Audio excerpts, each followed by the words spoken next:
So, Damien, one of the things that I think we have in common is that nobody really knows how to describe what you do and what I do in a way that's consistent across the board. Yeah. So when people describe you, when they say, well, Damien is this, what do they say? Well, what people say is I'm a rock singer. See, I generally have the problem that people want to know what it is you do and then you're supposed to do that. Yeah. Right? Like that musicians are supposed to make music and filmmakers are supposed to make films. And if you actually just go out and make things the way they are made today, they often don't fit in any of those categories. Right. And so there's no terms for them and people get kind of mad when they're like, but you're a musician.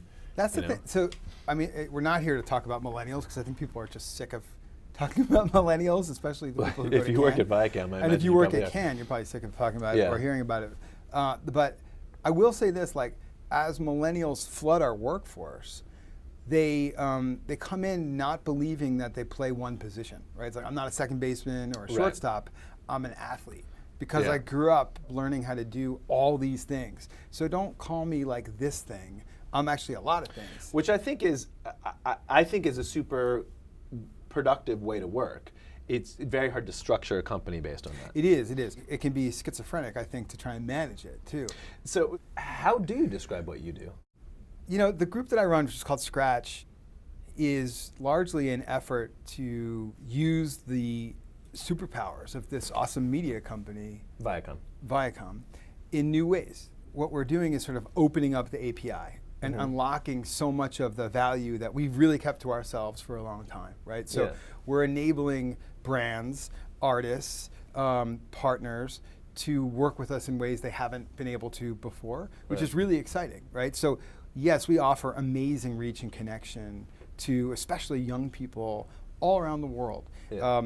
And now you can use us to get so much closer to your consumers than ever before, and also to get such a better understanding of your consumer than ever before. When creativity is really like going on all cylinders, it is sort of responding to the chaos as it comes, right?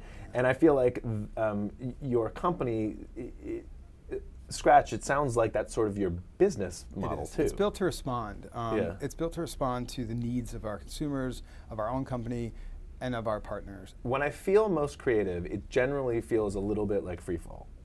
There's like this, you don't know where you're headed towards something awesome, and you're discovering what it is along the way. I mean, like if in songwriting, for instance, if you set out to like, I want to write a stadium rock anthem, what you'll get is something that sounds kind of like a stadium rock anthem, but is a little bit uninspired, or at least if I'm writing it, that's what'll happen. If I start out with a bunch of sounds and start throwing them together and then chase the path of the combination that was most emotional and exciting, I have no idea where that's going to go. I thought I wanted to make a stadium rock anthem, and instead I wrote like a soul ballad, but it's genuine, right? Like it's so true.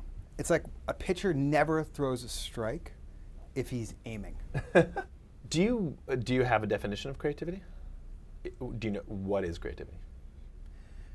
To me, creativity is making something new.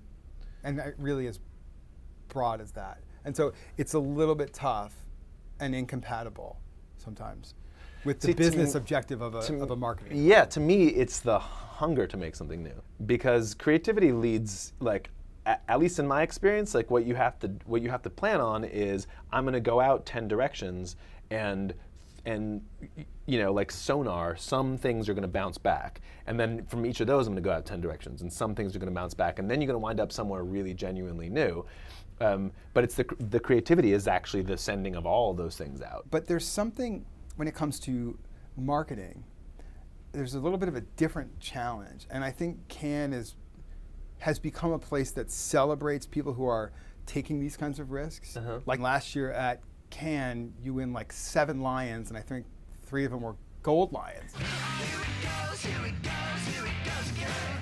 The brands who have chosen to work with you, who are some of the most progressive marketers in the world, they know they can't afford to play defense. They have to go out and do something that may be a little bit outside of their comfort zone. They don't exactly know where it's going to end up. But they do know that if they're working collaboratively in the right spirit with the right people, there's a great chance that they're going to be able to go somewhere unique and special And I feel like that's the case with you guys and your brand and the brands you've worked with. Absolutely. Almost every interview that I do is someone asking me, like, so why did you decide to make these videos, or how did you decide to change the relationship between the different things you're doing? And I'm like, I didn't just, it was what was there to do. It's like the world changed and we were making things in the new world.